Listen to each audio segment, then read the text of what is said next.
And I think we're on. Let's get to it. Let's get to it. Name the song.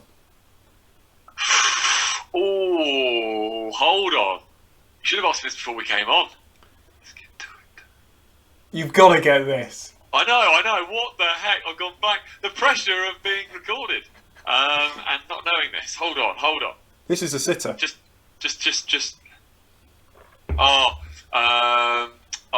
Jack Sparrow. Yes. The Lonely Island. Sorry, what the heck? As if that's just taken me the best part of 38 seconds to find that from somewhere. Oh, what a music video. So good. One of my favourite songs. I'm not too bad. I don't know if you can see this. I can see that. Is that boxing? That's boxing, my friend. That'll do it. Basically, as you know, I'm a lefty. So when I got in the ring today against the behemoth that is Adam, who I spar with, how do I put this? I tried to channel my inner Yusuk. Oh, okay. And for the first 20 seconds of the 1 minute 10 round, because it's only short rounds, it was working quite well. And I was feeling good. But my God, it's tiring to try and keep moving and get shots in. And I got a few nice shots in, and that was to my detriment. As then He got angry. He didn't get angry, but he always raises it. So he always finds that level where he's just better than you. So the more you try, and obviously I've been going for a number of years now, so I can't go in there and do totally rubbish. You know, so I'm trying to get good shots in, and he just goes back that little bit stronger. So he sent me into the ropes a few times with a few nice ones, but he actually put someone down the other week when I wasn't there. Really? He actually floored someone. Well, just put them back in their place. Get down. Yeah, not even like one of the bigger guys, just with a body shot, just absolutely floored this guy. Oh God, okay. So luckily that wasn't me this evening. I've come away with just a small cut to the lip, but the nose is still there. As big as it is, it's still there. Oh mate, this is why I can't go. I like that. This is why I can't go. Actually, to be fair, I need to go right and just say to this bloke, that's great. Yeah, if you could punch me on the nose, look, could you do it from this side to actually straighten it up? Knock it back in. Yeah, could you actually knock it back into place, please? Oh mate, yeah, no, pity on that one. Pity. I wish I had as exotic a story to tell for kind of the intro, the first 5 minutes of this. The only thing from my side that's worth shouting about is kettle's been on, bang, headsets on, bourbons out. I'm actually adding a bourbon to the chat tonight, because why the hell not? I was thinking there's a few things. Firstly, for the last few weeks we've hopped on this, we seem to have thrown away the football shirt game. I think we need to pick that up in the coming weeks. I've done the same again today. Look at this, absolutely Baltic, so I've gone fleece. Yeah, I know, all behind me as well. Secondly, I'm looking out the window now. I appreciate it's coming up to halfway. Pitch black. Can you remember we were doing this not long ago and it was light outside? As you know, I was going to do some coaching stuff with Ben. Just some introductory football stuff. And I said to him before, this was only a month ago tops, as you'll know, it's probably 3 weeks.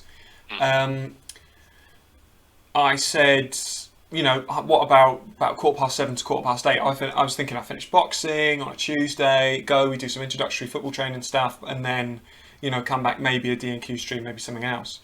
I had to message him today and just go, sorry mate, it's just too dark. Yeah. Because last few, obviously it's chucking it down today anyway, but like, it's so dark already.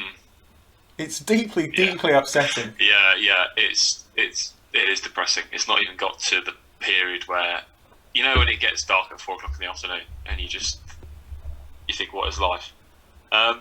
So yeah, mate, that's really it. I guess the other pressing thing to share with you is I haven't actually been able to get fuel yet. I left. Have you? Yes, I went today. Okay. I went today. Where? Morrison's. I also went. So what time?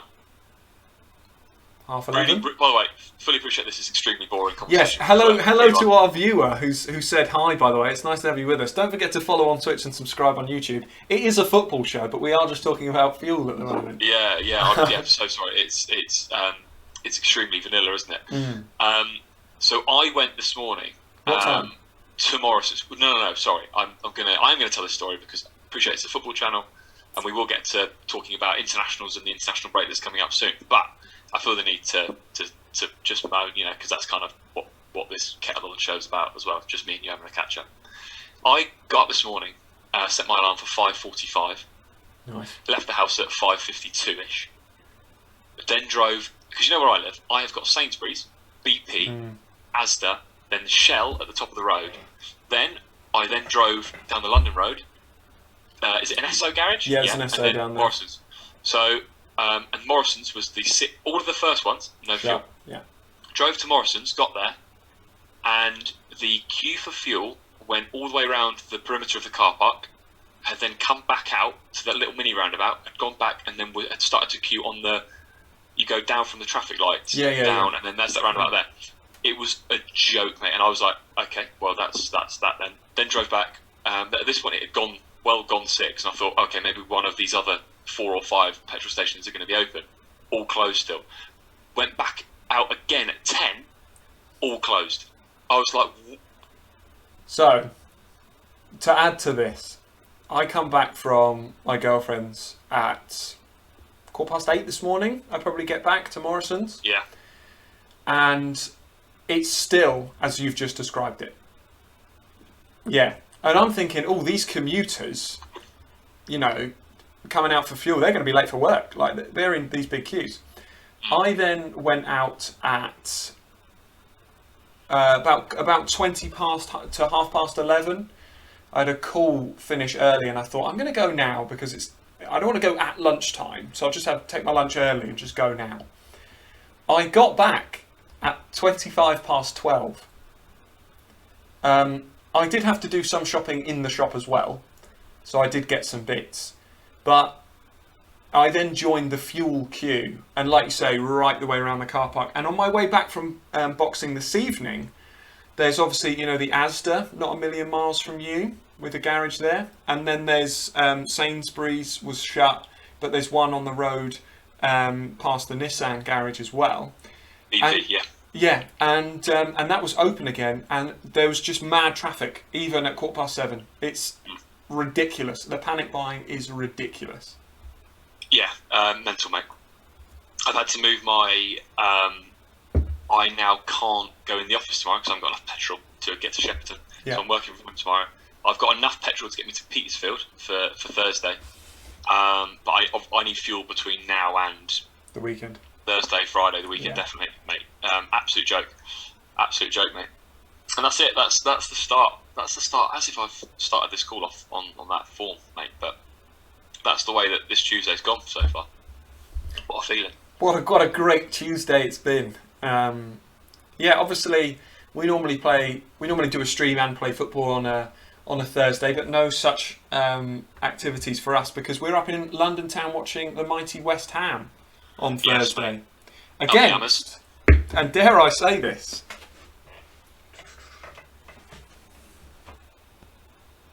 a rapid... I've forgotten you had that. I actually do. So depending on... Don't be wearing that Thursday, mate. Can you imagine? Can you imagine if I rock up in that? No, I was looking earlier actually at that. So they've not exactly started the season well, Rapid Vienna, so I'm hoping that's going to be a good game. But no, we can't be... We're not around, are we? We're not around Thursday. We're not streaming Thursday. We wanted to get a conversation in because we've not had a kettle on for a couple of weeks now. No, not we wanted to get it in because last week we didn't do it because we had the interview with Josh Bertie on the channel, which went out and was really good actually. Plenty of positives, plenty of love for that. It was great. Josh, which is great, which is really really great. Top guest really, wasn't it? We were speaking about this, weren't we? About the fact that traditionally you'd expect, I guess, kind of answers that weren't as detailed as he gave. We kind of expected sort of not blunt answers, of course, you know what I mean. Sort of, I guess, short and concise answers. Whereas, kind of, he really sort of took it and kind of and ran with some of the questions, didn't he? And it just lent itself to be a cracking little interview. So if you haven't had a chance to watch our interview with British Virgin Islands international Josh Bertie, check out our YouTube channel, and please do give it a watch. Please give it a watch. Wait, we've got to get loads better at this, aren't we? And subscribe. We do not segue into the subscribe for free now. We need to fix up, man. We need to fix up. Well, I always feel like we should practice. No, well, fortunately, I don't know if you've seen right the way through to the end of the video that I did last week on FIFA 22 and the kind of dream team that I put together. And I also did another segue to that on Sensational Shirts, which I'll upload as well. That ends with a very nice. I've done a very nice short video where it cuts away for a second, and there's the subscribe button. Check it out, it's cool. But nice. Don't wait that long, viewers. Hit subscribe now. That is good. Woo, that's cool. Have you been practicing? I have been practicing. That's why I got the cut lip. I'm too busy thinking about it. Yeah. No, nice. Yeah. But no, anyway, Josh was great. Yeah. Let's talk about the next interview quickly. Yes. Who's next, mate? Who's next?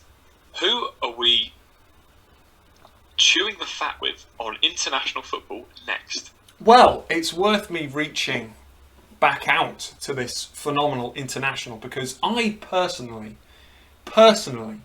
would like to chat to Joshua Frederick Charlery of the Cayman Islands. Couple of reasons why. He's playing out in Finland. He's moved to Finland this season, to play for a Finnish side from the Cayman Islands. And I think that is, firstly, I think it's brave. I think it's incredible. And I also think that's exactly that's a kind of representation now that the CONCACAF Nations League and things like that have brought to these players, you know. Secondly, you know, he's young, 23, 24 years of age, captain of the Cayman Islands, rocking the long hair in at centre-back. And, of course, the Caymans played Canada in their group. Yeah, interesting. And it'll be interesting to chat through, similarly with Josh in the game against Curacao, what that's like, obviously, with the left-back of Bayern Munich, Alphonso Davies, probably the quickest footballer on the planet, sprinting at your back line. So we'll look to set that up either probably mid to late October time. Yeah, definitely. Yeah, let's get the next one in. It'd be great to chat to him. Yeah. Let's do it. Sounds good. But obviously prior to that, we've got a whole round of international qualifiers coming up in the next few weeks. It's the October internationals again, which as a Premier League fan, I roll my eyes at. But as a fan of international football and minnow nations, I leap for joy. So there's a few games that you in particular have picked out as ones to watch. Yeah, sure. But yeah, it's funny, isn't it, actually, because you do look at it with both those kind of that Premier League hat on, as well as kind of the international and the minnow nation fan side as well. From a Premier League point of view, you know, it's loathed, it's detested, isn't it, really, the October, because not only is there an October break, there is also one 3 weeks later in November, because of everything that happened with the global pandemic last year, and these international fixtures couldn't take place. The qualification for the World Cup had to be fit in somewhere, didn't it? So the domestic campaigns has almost had to part ways or sort of create space basically for these international fixtures to take place. So the Premier League, and you know what, we're West Ham fans, aren't we? So we can look at it from that Premier League point of view. You can see the frustration with it, because it feels a little bit disjointed, doesn't it, to a certain extent, with you just sort of get back into the rhythm of the Premier League being back, 3 or 4 games, and then it's, hang about 2 weeks off again. But for us, pal, it's that sweet, sweet time of qualification really, really hotting up across all the regions, and we were keeping tabs on this October round, some of the big games coming up, and kind of the implications of them all. Yeah. And there's some cracking fixtures. Oh, sorry, I had to readjust the itchy earlobe. But yeah, mate, some absolute humdingers coming up. I have picked out a few that I thought this would be a really good kettle on chinwag to speak about them in a little bit more detail. The first of which is, now it's, I was thinking about how do we classify this into like a top 5, and maybe when we upload it onto YouTube we'll call it like a top 5 or something, but for the point of this we'll sort of say like the top international fixtures to look out for. The first one that screams out at you is over in Africa, which is Tanzania, Benin. The interesting thing about this is they play each other on the 7th of October as the first international fixture for those respective teams, as part of this October break. Then 3 days later they play each other again. So it's essentially like, you know, when you used to play like kids football and you have a load of fixtures postponed and then you play one game, it was a double legger, right? So it's obviously not that because there's 2 games, but it kind of is. It is like it's like a Champions League knockout, isn't it? To a certain extent, how the games are so close. So it feels like a double legger. Tanzania are by far the lowest ranked nation in that group. So it's a group of 4 with Tanzania, Benin, Democratic Republic of Congo and Madagascar. And Tanzania have got off to a cracking little start, 4 points from 2 games, as have Benin. DR Congo are on 2 points, Madagascar on none. And you almost just look at that and think, you know, as the team ranked 132 in the world, if they can pick up a result or a couple of results against Benin, it puts them in really, really good position in that group to potentially get through. We know what Africa's like; they've got those groups of 4. Top team from each. Top team from each goes into a double legger against another top team, doesn't it? From a group. Leaves you with 5 teams left, so there's 10 groups, and then the 10 winners play head-to-heads. Leaves you with 5 teams qualifying. Yeah, and it's just, I mean, that group in a nutshell is you are going to have a sort of a lesser team qualify, aren't you? Because you're having one of Congo, Madagascar, Tanzania, Benin. But I just love that at the moment. Tanzania are topping the group, and they have this back-to-back. Well, it's make or break, isn't it? It is make or break, because you think, you know, Madagascar are probably out already, which is a little bit surprising. They seem to be a nation on the up. Got a number of players playing in the French leagues, you know, and Anisette, who plays for Ludogorets as well. You know, Champions League experience and that. And aside on the up, and you know, quarterfinals they got to of the African Cup of Nations. Quarters or semis. I think it was quarters. Yeah, and then to suddenly have played 2 games and be on 0 points. It's the same for DR Congo. You know, Chancellor and Ben got at the back. Yeah. They're on 2 points though, DR Congo. Yes, sorry. No, but still, 2 games, 2 draws. It's not what you'd expect in that group. So Tanzania with their huge chance, and of course the leading striker for them, leading the line, is Samata, as we know. Yeah. We just added them to our game that we play, our World Cup game. But really, other than that, there's no huge names in that side. No, there's no standout names at all. Samata's the main one, and he's kind of had his. This is going to sound a bit harsh. He has come to the Premier League, hasn't he? So he's kind of almost not peaked, but you know what I mean. He's had his name in the spotlight in the Premier League. Scored in that League Cup final a couple of years ago when they lost 2-1 to City. But he's leading the line. Yeah, I just love that as a fixture for one that stands out for this October international break. When we do this, when we put this on YouTube, I'm not sure what the capabilities are. If we could almost, like, when I say fixture number 2, which have like a swoosh in or something. If we go to another fixture that I absolutely love. Now, we've spoken about this nation from a few perspectives. El Salvador in the octagonal. We've spoken about them with the strength that they've got when they play against the likes of St Kitts and that kind of ilk of team. But then we've also spoken about them on the other side of the coin, about how in that octagonal they are one of those poorer nations. And they are, right? They are one of those poorer nations in the octagonal versus the likes of America and Costa Rica and Mexico. But that 8-team league at the moment is crazy, crazy tight. There is 3 points separating Canada in second to El Salvador in seventh. And they have started El Salvador with 2 draws in their 3 opening fixtures. Yeah. The draws coming against USA and Honduras. So that is a not bad start at all for El Salvador. And their next game, the fixture that we're kind of putting a spotlight on, is their first game of this October international break against Panama. Big game. Who are on 5 points. And El Salvador obviously on 2, so they're 3 behind. So El Salvador got a real opportunity at home to Panama there, knowing that a win can really push them into the upper echelons of that octagonal. And you never really know, do you? It kind of feels that region at the moment and those teams, anyone can get a result against anyone at the moment,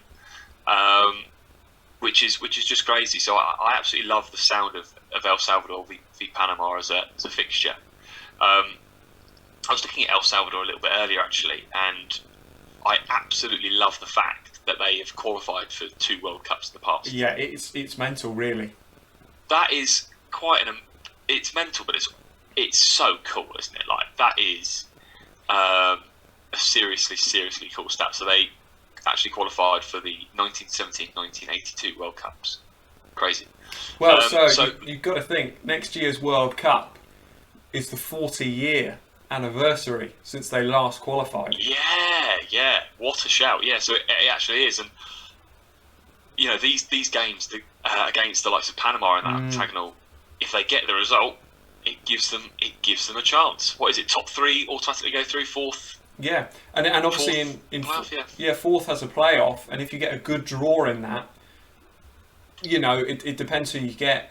If you get Oceania, you're likely to get New Zealand. It's not a gimme. You know, New Zealand have made a number of World Cups, but you know, who else would you get? Potentially Peru, which is a tough game. You know, or an Asian side. There's a chance. There is definitely a chance. And all you got to do is get 4th. And with the USA and Canada and a few other teams not starting maybe as amazingly as many people hoped, considering that obviously for the next World Cup they're 2 of the host nations, El Salvador have a chance. Yeah, that would be incredible. It'd be incredible. The next fixture to look out for me is again in that region. Now, neither of these sides are real minnows. First, the fixture itself, it's USA versus Jamaica. Again, it's one of the first fixtures in this round of October internationals. Neither of these are minnows. We know, you know, USA, huge nation, huge sporting nation, and Jamaica have got a really solid side. But I kind of want to just touch on it because of the magnitude of this game. Now, USA haven't lost yet. They've won 1, drawn 2, but they're on 5 points. And there's a lot of teams on 5 points. I think there's 3 or 4 teams on 5 points in that octagonal. Then there's a clutch that are on 2, and Jamaica are on 1 at the foot of the league. USA haven't started kind of as electric as they'd want to, and they will be desperate to win against Jamaica, who are bottom of the league. But Jamaica, who are bottom of the league, have got a good team on paper. So it's just potentially a really interesting fixture. I've been negatively surprised by Jamaica's start to the campaign. They've not performed well. Like you say, a number of players on paper now. I know, obviously from our point of view, Antonio, he's not played every minute for them yet. Obviously just joining the squad. But a number of players, a number of top players that play in the Premier League, Championship, you know, high divisions across Europe. Bailey, of course, probably won't play because he's injured, but, you know, doing bits already at Aston Villa as well. Yeah. I've been surprised. And, you know, you think Jamaica win that, well, then all of a sudden they're on 4 points. They're only then 1 point behind. And if the fixtures go the right way, it bunches again. Yeah. Really entertaining region, isn't it? What a region. Yeah. Oh, so good, mate. So good. The thing about Jamaica is I think they're trying to do too much too soon with the players that they're trying to bring in. They're almost kind of... They've had a few players sort of swap out and swap international allegiances, and I think they are, rather than using the squad that's been about for the last little while, they really are sort of bringing all of those that have recently switched in and just sort of seeing how it works. And it's not quite having results. I was reading about Antonio. So Antonio played in his game in the last international break was a 3-0 defeat to Panama. I think it was Panama. It was definitely a 3-0 defeat. It was Panama. And essentially, what they were reporting in Jamaica is that the manager's not great, and essentially they just played route one, lump it up to Antonio and watch him chase it. There was no kind of team cohesion or anything. So you'd have to favour the USA at home to Jamaica in that game. But I love it as a fixture because, as you've said, pointed out so well, Jamaica nick a result, USA are going to be under pressure. So it's interesting, mate. I absolutely love it, and we love that region, don't we? So it's always good, even though it's kind of moved beyond the stage of us and our beloved minnow nations. It's still one that we love to keep an eye on. Yeah, absolutely. I think it's, the two regions that we've touched on so far, being Africa and CONCACAF, are potentially the most entertaining regions for some of the fixtures that you get. Not to discount Asia, which is great, or Oceania, and then in Europe and South America, it's a little less entertaining. Like you say, some of the nations in CONCACAF that we do love are already out at this stage, but still with El Salvador in there, I would love them to qualify. I would love El Salvador to qualify. I think that would be incredible, absolutely incredible. But we'll hopefully see if we can watch some of those fixtures as they unfold across this next international break, because I'm looking forward to seeing how this group takes shape. And I think after this one, with it would then be 6 games each team's played, that's when you start to get a picture of what that league's looking like. Yeah. Will it be 6? Yeah. It will be, because I think they play 3. Yeah, 5 or 6 it'll be, won't it? Yeah, it'll be something like that. Next fixture to look out for in this October international break is... For us, I wanted to include something on Europe, and I looked at all of our minnow nations. They don't really play fit. You just looked at the fixture and I was like, well, they're going to get battered there, get battered there. And they're a nation that we've spoken about already. Luxembourg against Serbia, and Luxembourg at home to Serbia. Now, we've spoken about Luxembourg briefly already when we were speaking about our 5 favourite kind of minnow nation players. Yeah, sorry, easy for you to say. Yeah. And we spoke about Gerson Rodriguez, didn't we, in some detail. Take 5. In some detail, I know, right? I don't know. Need a stronger coffee, mate. Keep ticking over. And the ability of Gerson Rodriguez, the goals that he scored, and we spoke about Luxembourg and their quite meteoric rise up the FIFA rankings in the last over a decade, sort of thing. Now, this game, look, they're still huge underdogs to have any real impact on FIFA 2022 World Cup qualification. But it's still a crucial game for them. So they currently occupy 3rd spot in their group, and they are 5 points. They've got 6. They've got 6 points on the board already. They're 5 points behind Serbia, who are in 2nd, but they've got a game in hand. So if they win this game against Serbia, they go 2 points behind with a game in hand, and that and they'll be chasing that 2nd spot in qualification, and 2nd spot in a UEFA qualifying group is crucial as the highest points. I think, I'm not quite sure how it works out for the 2022 World Cup, but the 2nd place teams with higher points play playoff games to potentially qualify. So they, could they target this as a game to win and a game to keep sort of their slim hopes alive of potentially sneaking into the World Cup? Who knows? But it's a really, really interesting fixture, and the fact that you talk about Luxembourg as a nation that have a fixture to kind of keep their chances alive of qualifying is quite incredible. But it's a good one to watch out. Yeah, I mean, we've touched on a few players. The likes of Maxime Chanot, Gerson Rodriguez, like you say. They've got a few fixtures in the last few years that have raised eyebrows.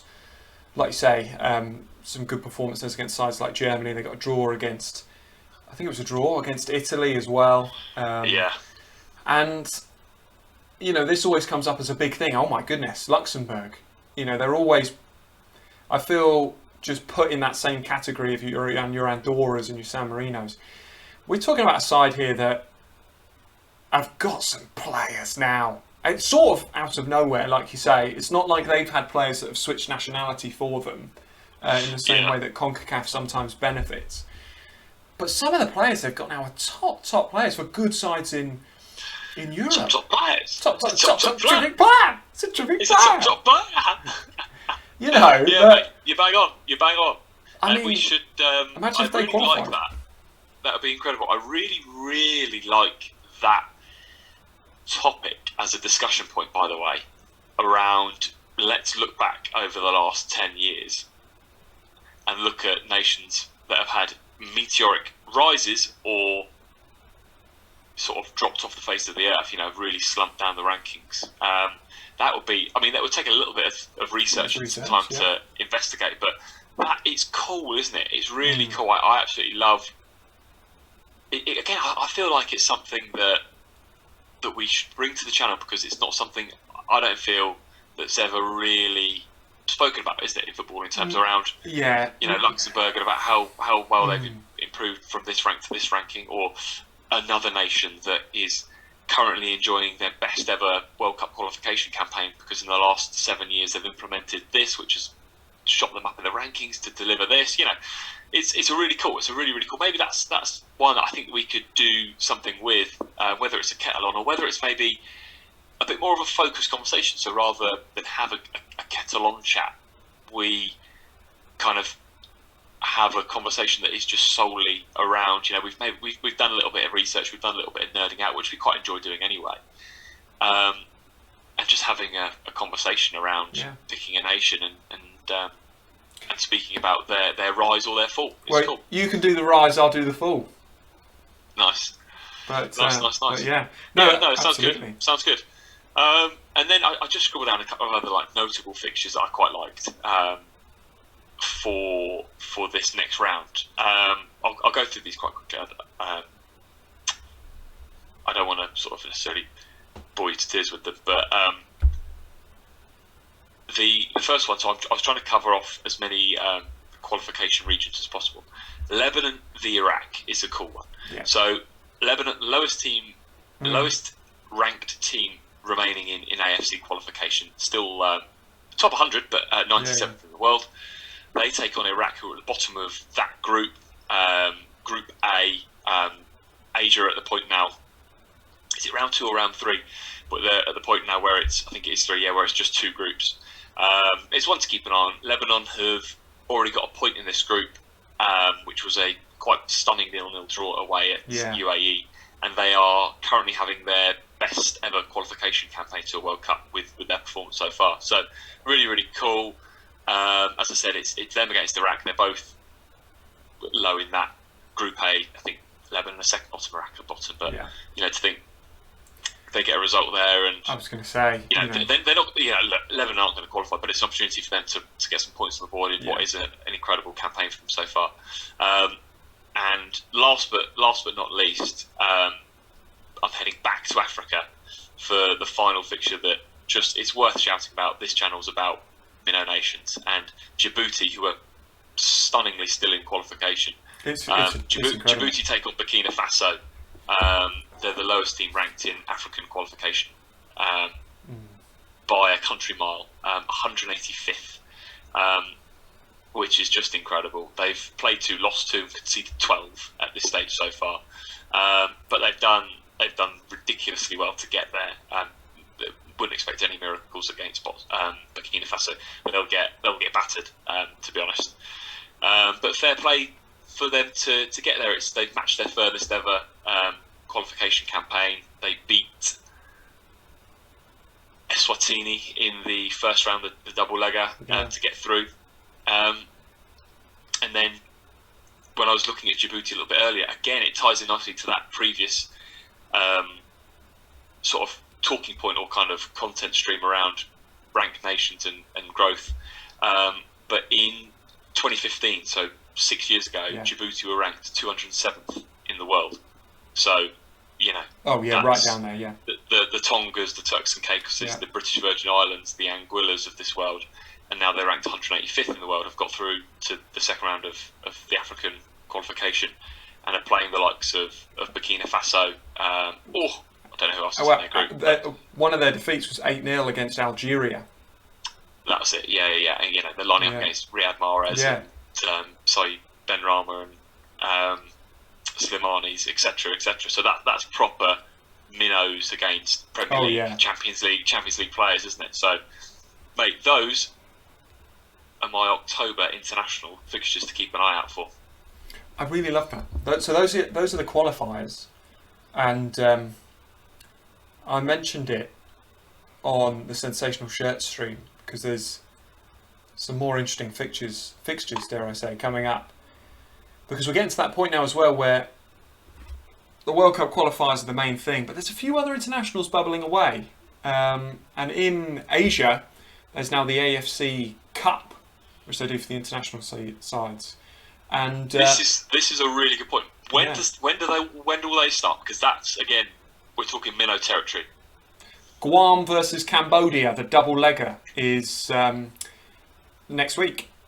Ooh. Again, 6th and 9th, I think. That's serious. So, fair enough. So, my fixtures were focusing purely on the World Cup qualifiers. Yeah, World Cup qualifiers, which is fair enough. But one to watch out for. If there's some... Oh, hold on. Are we eating into a potentially saucy video, another video where it's like Asian, a preview of the Asian Cup qualifiers?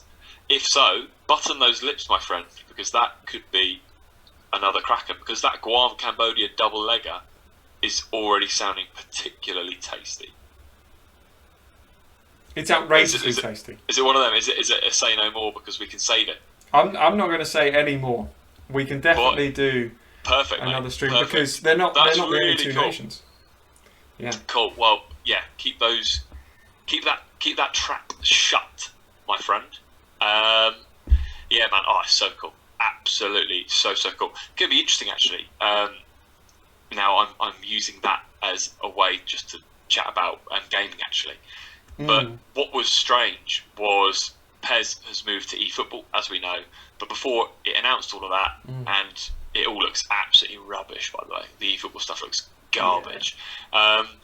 Economy announced that they had basically agreed a partnership with the AFC to have a road to Qatar and an AFC Asian Cup game mode on PES/eFootball, which would have included all the Asian national teams as licensed teams, which, by the way, would have been stunningly cool. It would have been stunningly sensational. And you've just read that fiction out, a double legger, Guam versus Cambodia. Imagine if they had done that, or if that actually came out to be a thing. God, that would have been so good, wouldn't it? It would have been outrageous. I mean, obviously, I've named one fixture of two fixtures that take place in the October international break, which obviously I won't eat into too much. So maybe we could do a deep dive into those fixtures because there's some. I'll let you go away and research what teams are playing, but I'm gutted about PES. I really am. Yeah. I mean, if you guys have seen the channel, you'll see that we do a lot of stuff on there because we recreated our own World Cup game with all these minnow nations. And I'll still do some stuff on there that will be on the Instagram and the YouTube as well. But we were really looking forward to a next-gen PES game. Yeah, mate, 100%. Because graphics and things like that are good on PES, with all the licensing and the official stuff for all these nations. And then all of a sudden, it was eFootball. And I think it has lost its edge a little bit. We'll see with that. We'll see how they go with it. But I don't think it's going to have the same emphasis on the editing side of the game and basically kind of building your own football game, which is what the PES community absolutely loved and what we really latched onto for that 2020 game and all the work that we've done on those nations. I was looking. Funny you mentioned PES and kind of how the graphics are and kind of. We like that, don't we? I think PES is it's like a super crisp game. I was watching some, you come on Twitch and everything down the left hand side is people playing FIFA 22 now, isn't it? I looked at it and I was like, it doesn't look as I don't think that the in-game graphics of like playing the actual game of football. I don't think the graphics are as crisp, or I actually think PES's in-game graphics, and we play PES 20, I think they're crisper. I actually think it's crisper and a bit more realistic than FIFA. FIFA looks a little bit cartoony to me, and you've got players that look like this big on a massive pitch. I was going to say this. It's really strange. Yeah, I think that one thing that PES has definitely got over FIFA is the pitch-to-player ratio. Yeah. Like you say, the players on FIFA look tiny, and I don't know if it's a conscious thing, because obviously that means that the pitch is massive, so all your FIFA Ultimate Team 99 pace cards can just run into the endless space, whereas, when we used to play FIFA Ultimate Team a little bit more, and as I'll try to do, because I picked the bronze team or the silver team, I like to make the pitch as small as possible so that the pace doesn't work against me. But as the years have gone on, it's unfortunately FIFA, and we'll still play it, I'll still buy it, we'll still stream it, has become more and more about 99 rating cards that, it's almost like what if cards, like it's some Marvel FIFA crossover. And there was one, who's that guy for Manchester United? Chong, is it? The defensive midfielder? Tahith Chong. Yeah. He's on loan at Birmingham. He got, it wasn't last year, it was the year before, he got an 84 rating Halloween card. And that's not even a lie. Halloween card, yeah. Ultimate Scream. Yes, that was it. Why? Why is that a thing? A few years back, I had a team with throwback Darren Bent at 88 rating. Yeah. And Agbon Lahore. TBT. Hashtag TBT. But love it. all these icons and things like that ruin it for me. But if you haven't seen, if you're watching this video and you haven't seen the types of players that I'm going to be bringing in for my Ultimate Team to try and conquer the Weekend League, then firstly, subscribe. And secondly, go and watch that vid. Absolutely nailed it, mate. Absolutely nailed it. Yeah, we'll do some cool stuff. I'll get you some sweet Instagram pics to upload, because you normally see that, don't you? Kind of FIFA related, FIFA Ultimate Team related Instagram graphic-y pics always do quite well. But yeah, no, that'd be cool. I know you will. I know you'll give it a go. We've kind of gone into gaming, haven't we? We've been talking a fair bit about that, but that's fine. I just quickly wanted to talk about our weekend plans, not only the football side of it and the D&Q side of it. We have got what we got here? The Jamaica shirt. Cool. Very passionate. Should have won it. Yes. Well, this is it. With next stream, next episode of whatever we do, we are back on the sensational football shirt. Hype. Anyway. But all weekend, let's just talk about this, mate. So not only, right, let's talk about the football side of things first. So our D&Q Watch is live again this weekend, and we're excited because we are back on the road to Wembley, back on the road. We're not back on the road, back on the FA Cup hype as we travel to Havant and Waterlooville again to watch ex-Malta International, ex-Sierra Leone International. They welcome Billericay, a fellow Conference South team who up front, Tomo? Rowan LeBird, back from injury, scored on his return from injury at the weekend. And can he do it again? The big powerhouse up top. We are looking forward to this one. This will be one hell of a game. Really looking forward to that one. Really looking forward to seeing. I really hope he, after his goal, really hope he gets a nod. Be great to see him. It's a huge game. It's a huge game for those kind of clubs. And we're really looking forward to getting down to Havant, watching that fixture play itself out, and really looking forward to seeing how he does actually. So that's cool. So D&Q Watch will be coming back this weekend. He was in my top 5. He was in my top 5 players, of course. He was in your top 5. So it'd be great to see him in the flesh. So D&Q Watch will be back for that. That's cool. Looking forward to that. We could almost maybe do a little bit of a vlog, but not kind of thing. Maybe slice and dice some video clips from our D&Q Watch on Saturday. Before that, is this the earliest cinema trip you've ever been booked in for? By the way, 9 a.m. It has to be. It's got to be, isn't it? Yeah. So, total step away from the football chat. But our Saturday is starting with... I was wondering, so we're going to go out for lunch after or breakfast before. Lunch after, I think, works better, doesn't it? Yeah. I can't make a breakfast before. No, but I'm not getting sweets. No way! Oh my god! I might grab a coffee and take it in. So we have got 9 a.m. cinema tickets to watch the new James Bond film. 9 a.m. on a Saturday morning. That is commitment, isn't it? Yeah, at least we'll get seats though. It's apparently it's 2 hours and 45 minutes. Yeah, I think it's the longest James Bond ever. I think. Well, it's obviously DC's last one. Yeah. Oh, quickly, and this does link to football, and it links to James Bond. I saw Rami Malek on the One show, I think it was. I only ducked in very quickly, and he was on there talking about the film. And you know that both Jermaine Genius and Alex Scott were the hosts of the One show. I did not know this. I know that Jermaine Genius is... I mean, honestly, Jermaine Genius is absolutely fucking everywhere at the moment, isn't he? I mean, you can only say fair play to the guy.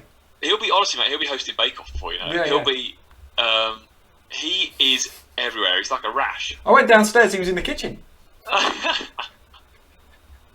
Honestly, the guy's everywhere, so fair play. So he's been making sort of guest appearances on the One show, hasn't he? Or he's been a co-presenter there for ages. And again, Alex Scott is just... I mean, she gets everywhere, doesn't she, as well? But yeah, love it. Dynamic duo on the One show. I thought you were going to tell me that Jermaine Genius was in James Bond, man. You know what? If he's not the next Bond, they've made it. Jermaine Genius. Who would be the best, worst James Bond ex sports? It's right. I know this Peter Crouch. Sorry, Peter Crouch has got to be up there, isn't he? Imagine Crouchy as James Bond. Okay, I've got two, and they are, they're a bit of a dynamic duo, to be fair to them. But I mean, talk to me about Shearer. Shearer as Bond. And then I was thinking maybe Bond needs a change of pace, and maybe we just need Ian Wright in there. Ian Wright as James Bond. Or Mark Wright, formerly of Crawley. Oh God, I'm just trying to think. I'm trying to think of some out there ones. I'll tell you who I feel like is everywhere at the moment. Hugo Monye. He is. I know, on Strictly now, as well as Question of Sport. That came out... Imagine, was it Linford Christie? Oh. He sat there for 2 hours and didn't say anything. I know. So we went to watch Question of Sport live. Average age was 84, and that was including me and Tom in the audience as well, which is in itself quite hilarious. On Phil Tufnell's team, there was Stuart Pearce, who was actually quite funny. And then there was Linford Christie, who said basically nothing for 2 hours, did he? I think. And then when he did, he said something. And when he did say something, it just was fell flat. He wasn't. Yeah. He wasn't a great guest. I mean, Stuart Pearce was coming out with the most dad jokes I've ever heard. Oh my God! It couldn't have been more. Oof, we need a guest for this audience. Who? And like Stuart Pearce was that in a man, wasn't he? He was perfect. Oh God! And obviously there was Matt Dawson, Top Shagger. Oh mate, Matthew Top Shagger Dawson. Can we just talk about him? I don't know. Have we spoken about this on a previous Catalan episode? We might have done. Flipping heck! What was he going on about? The first thing he talked about, wasn't it? He was going about lockdown. He goes, got COVID, got divorced, and then he was saying about got COVID, got divorced, played lots of golf. My handicap went down.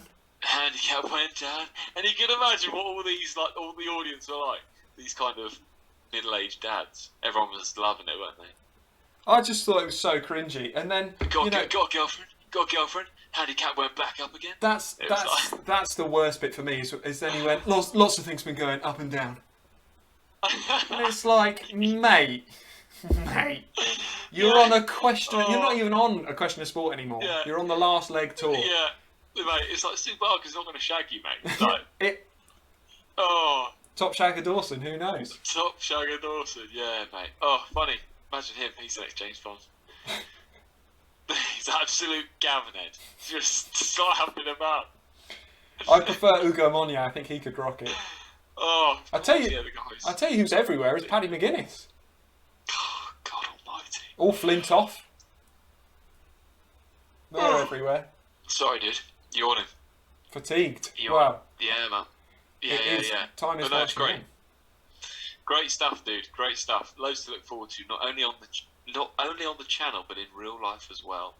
Love it. And yes, obviously, everyone watching, do keep an eye out for our DNQ Watch on Saturday. We're really looking forward to that game. It's going to be, even if DNQ Watch isn't that much of a thing, I think it's going to be a massive game. Really looking forward to it. Yeah, me too, man. Me too. So we've got that coming up. We've got chats coming up. We've got more interviews that we're going to get organised, get arranged, and that we will share across, I say socials, but it's mainly the Insta, isn't it? The IG network. Insta. So if you're not following us on Instagram, get onto it. If you're not subscribed on YouTube or following us on Twitch, what on earth are you doing? Get to it. It's free. Costs absolutely nothing, and we'd absolutely love it and appreciate it beyond belief. We're currently on, I think, 16, 17, whatever subscribers on YouTube. 18. We're officially massive, everybody. We are officially. So we've got 18 subscribers on YouTube. Yet had about 65, 70 views on the Josh Bertie interview. So some of you are not subscribed. So help us out. Get subbed. Absolutely. Get subbed, and also watch out for plenty more over this international break. Friday, of course, FIFA comes on general sale, so I will be getting some money out of my wallet, buying that, and you will see our first streams of me putting together the dream team of Minnow Nation players. Hopefully, that'll probably be more of a Twitch thing. I think that's fair to say. I don't know how much of that we'll do uploads to YouTube. It may be snippets, because those will be longer streams. So if you do join us for those, then make sure that you hit that follow button. Great stuff. Great stuff, my friend. I will see you very, very soon. Yes, I will see you soon. Thanks for joining me this evening. It's been great to chat to you. It's been a great conversation this evening. Always goes on longer than we think it's going to. Thanks for everyone who's joined throughout and indeed watches on YouTube too. And we will see you soon.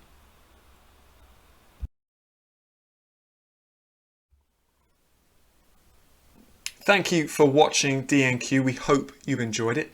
Don't forget to hit this button below to subscribe, or one of these two buttons to watch another one of our videos. It's been great to have you with us. We'll see you next time.